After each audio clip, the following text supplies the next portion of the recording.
এই সিস্টেমগুলো একটি জুলাই শহীদ স্মৃতি ফাউন্ডেশনের সাধারণ সম্পাদক সার্জিস আলম বলেছেন, অন্তর্বর্তী সরকারকে ৩, ৪ কিংবা ৫ বছর ক্ষমতায় থাকার কথা বলছি না আমরা।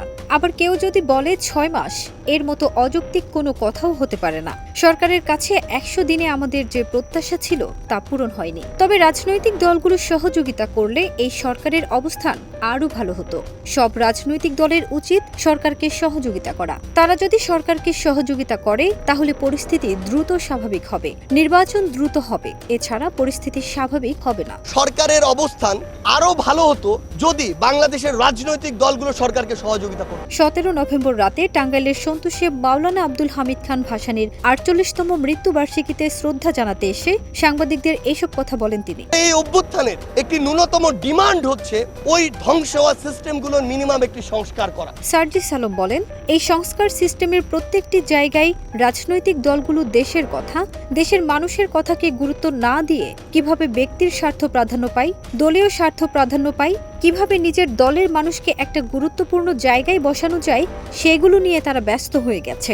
বাজারে গেলে সাধারণ মানুষ চাহিদা মতো কেনাকাটা করতে পারে না। মানুষ বলছে সিন্ডিকেটগুলোর হাত বদল হয়েছে। সিন্ডিকেটগুলো হাত বদল হয়েছে।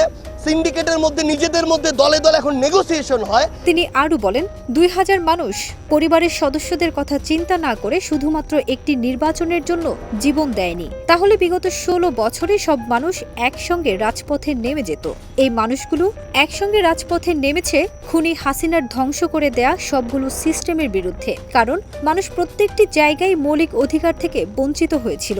সাধারণ মানুষের সেবা পেতে দেয়ালে পিঠ ঠেকে যাচ্ছিল। মানুষকে টাকা দিতে হতো, সিন্ডিকেটের কাছে জিম্মি ছিল।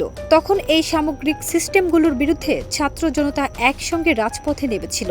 ১৬ বছরে যে সমাধানটি রাজনৈতিকভাবে হওয়ার কথা ছিল সেটি না হওয়ায় ছাত্র জনতার আন্দোলনের মধ্য দিয়ে খুনি হাসিনার পতন হয়েছে। সেই খুনি হাসিনার পতন হয়েছে ছাত্র জনতার এই আন্দোলনের মধ্যে। এ সময় উপস্থিত ছিলেন মাওলানা আব্দুল হামিদ খান ভাসানীর নাতি মাহমুদুল হক সানু, সমন্বয়ক মোহাম্মদ মাহিম সরকার, টাঙ্গাইলের বৈষম্য বিরোধী ছাত্র আন্দোলনের সমন্বয়ক আল আমিন, মোহাম্মদ কামরুল ইসলাম, আল আমিন সিয়াম প্রমুখ। কিভাবে ব্যক্তির স্বার্থ প্রাধান্য পায়। ফারজানা নিকিতা, দেশ রূপান্তর।